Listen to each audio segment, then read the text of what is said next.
Hi, my name is Lynn Timmers and I've been in the travel industry for 13 years. I like to travel to exotic destinations. Actually, one of my favorite destinations I've ever been to so far is Greece and the Greek Isles. I did several of the Greek Isles and we also did Turkey. We stopped in Kusadasi, Turkey, which was incredible. So I'm just going to kind of go through what you should expect from a tour operator as well as the cruise lines when you have a client come in and they want to do a Greek Isle cruise.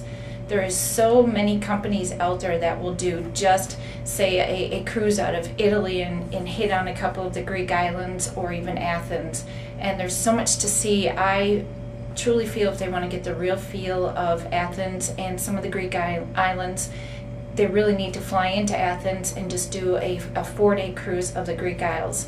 I have had some people that have done that and gone back and spent a week on some of those islands. So when you fly into Athens, the airport in Athens is, I would say, a good hour, 45 minutes to an hour because of its location and the amount of traffic that they have there in Athens. We got picked up at the airport and we were shuttled into town, and then we had half of the day on our own. They do have an awesome subway system there, or metro system, whichever you want to call it, when you're in Europe, due to the fact that the Olympics were there a couple of years ago. So it's very clean, very Americanized. I don't want to say Americanized because the rooms are still kind of small, European style, but it's very easy to get around the city. It's very large and very frightening when you first look at it, but getting around was very easy. Walking the streets as well as doing the metros or the cabs or buses, very easy. So we took the metro system from our hotel down to the main square where they have all the shopping and such. It's a shopping area right below the Acropolis where the Parthenon stands. This is a changing of the guard very similar to ours in Washington, D.C. At this Arlington Cemetery. As you can see, they have cute little outfits on, but they are very serious about what they're doing and what it stands for. Our next day we did do a full city tour, which took us up to the Parthenon and the Acropolis. This is not a destination that you're going to send anybody who is handicapped in a physical way. It's very hard walking. I mean, we were able to walk up nicer paths, but there's a lot of steps, there's a lot of, broken rocks, and, it's not the greatest footing up here. As you can see, they are doing some work to the Parthenon to restore it. Just make sure it doesn't crumble due to the air quality and such. But as far as this particular stop, I mean, if you have older people or, even people with children, I mean, it's a great stop, but they're going to be disappointed if they can't get up to it. From the Acropolis, you can kind of get an idea of how vast the city is. It's very white. They use a lot of the white sandstone for their buildings, so that's where you get all of this. This is just a portion of it, and then some more of the ruins and such around the Acropolis down below. Then this is actually from Hercules Park, and then looking up at the Acropolis. You have the area where they did do some of the Olympic Games recently, but this is where, when they first moved the Olympic Games from Olympia into Athens, this is the stadium that they used. It's extremely small as opposed to the nowadays standards for how many people attend the Olympics. So then we boarded our cruise ship to the Greek Isles. Our first stop was Kusadasi, Turkey. And there is a tour that we took. It included Ephesus and the House of the Virgin Mary. It was very inspiring, I guess. It was kind of rainy that day, but they took us right to the House of the Virgin Mary, and we went in, and then this is the wall outside our house. These are all little prayers that, children have put along this wall. They write them on cloth, and then they put them right there, hopefully get them answered.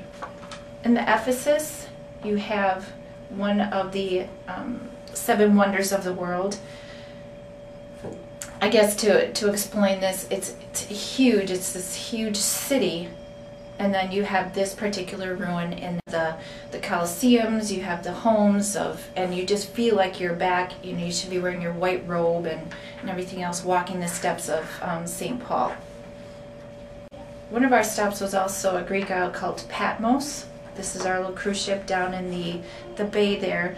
The actual cruise ship that we were on was called the Sea Diamond, and it's owned by Louise Cruise Lines. And if you recall, about a year and a half ago, it was about 4 months after we were on it, she did sink in the bay right by Santorini. So she doesn't exist anymore. But this just gives you an idea of some of the islands and the water and building. We then went to Rhodes, which you can just see the Mediterranean water, how blue and incredibly clear it is.